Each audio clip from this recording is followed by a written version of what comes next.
Good afternoon, boys and girls. Now that we have learned so much about Vincent van Gogh and his famous sunflower painting that he created in 1889, we are going to create our own sunflowers. We're going to be using lines, shapes, and we are also going to add some texture. So go ahead, grab your paper and your pencil, and let's get started.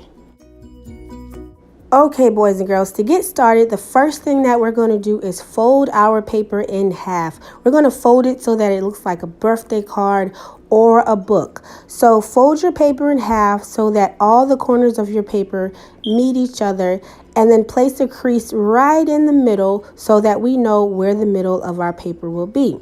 Next thing I want you to do is open it up. It should look like a birthday card or a book, and turn your paper vertical. Now in the center of your paper, you should see an invisible line. We want to use that invisible line to draw our sunflowers. You're going to have a top and a bottom of your paper. So we're going to first begin by drawing a large oval on the bottom portion of our paper. Notice that I didn't go all the way to the bottom, and I went a little bit above that invisible line on my paper, and that's okay. The next thing you're going to do is draw a smiley face line right at the top of your vase, and also another smiley face line in the middle of your vase, just like Vincent van Gogh did. Now, something else that Vincent van Gogh would always do, and he did in this particular painting, is that he wrote his name on the vase. So go ahead and write your name or sign your name right underneath that middle line on your vase, so that we know whose artwork this is. And this is also the style of Vincent van Gogh. And remember, we're copying his art style. So the next thing we're going to do is draw the table. We're going to use a horizontal line right in the middle of that bottom portion, and skip over the vase and continue that line off of the paper. Okay, now once you've done that, the next thing that we're going to do is start by drawing our sunflowers. Now we're going to be using the top portion of our paper. We're going to be drawing our sunflowers using a variety of circles and also ovals. Now you saw me here drawing the first two circles, and now I'm going back and I'm placing a circle inside. So you can do the same thing. I'm going to draw about 5 different sunflower seeds. Remember, the seeds are the middle part of our sunflowers, and we're drawing the seeds using ovals and also circles. Okay, now once you've done that part, the next thing is to add petals. Using the letter U, I'm just going to go around each one of my seed, or the middle part of my sunflower, and I'm going to use the letter U to create the flower part of my sunflower.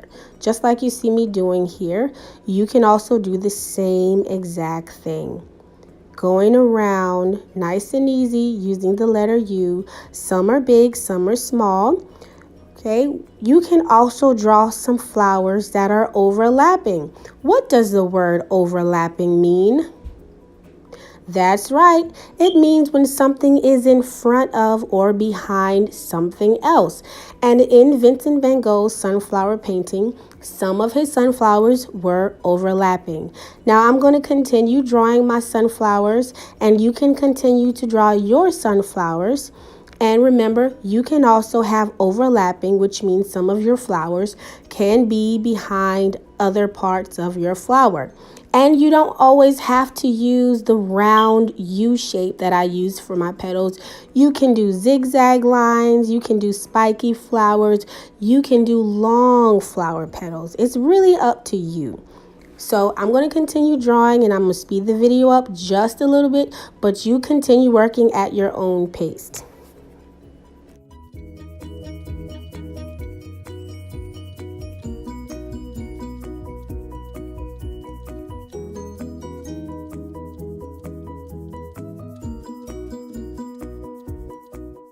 Now, as I was drawing, I recognized that I had a lot of space on the left side of my paper, so I decided to add another flower just to fill up that empty space. And you can do the same thing. If you notice that you have a place in your drawing that has empty space and may need a filler, you can add another flower. Okay, so the next thing that I'm going to do is I'm going to draw the stem. I'm going to use 2 parallel lines to create the stem for each one of my sunflowers. And parallel lines are lines that never meet or touch. So going from the flower into the vase, that top part of your vase, I am drawing the stem using parallel lines, and you can do the same thing. Now, all of your flowers don't have to have a stem showing, and that's okay. But if you want all of your flowers to have a stem, you can do that as well. Now, the next thing after you finish the stem is we're going to add a couple of leaves, and you can draw your leaves using a football shape or also a lemon shape. And they can be big leaves or they can be small leaves, just to create some variety, which means different. Make it interesting by creating different sizes. Right, I'm going to add a leaf right at the top here to fill up some more of that space at the top of my paper. And I'm going to put some lines inside, which are the details on our leaves. Now, the next part to your drawing is going to be adding texture. And what is texture? Texture is the way that something feels or it looks like it feels. And Vincent van Gogh was great for creating texture in his artwork. So using the letter C, I'm going to fill in the seeds or that middle part of my sunflower with texture, just to make it look like you can feel it or it's bumpy, just using the letter C as you see me doing here. Okay, now you can also go to your vase and add some lines to make your vase look smooth. And I'm also going to add some lines on my table, the table part of my drawing. I'm going to do some horizontal lines. You can also do some spiral lines to make it look like it has the texture of wood. Even in your background, the space behind your flowers, you can add texture. I'm going to use the letter C again to fill that space in my drawing. And again, add some texture. You can do the same thing. Now, you don't have to use the letter C. You can use lines, you can use spiral lines, you can use zigzag lines. Whatever you're feeling, go for it. I'll be walking around to see what you guys are doing. And also, if you need help or some suggestions, I will be glad to help you. And as always, happy creating, guys.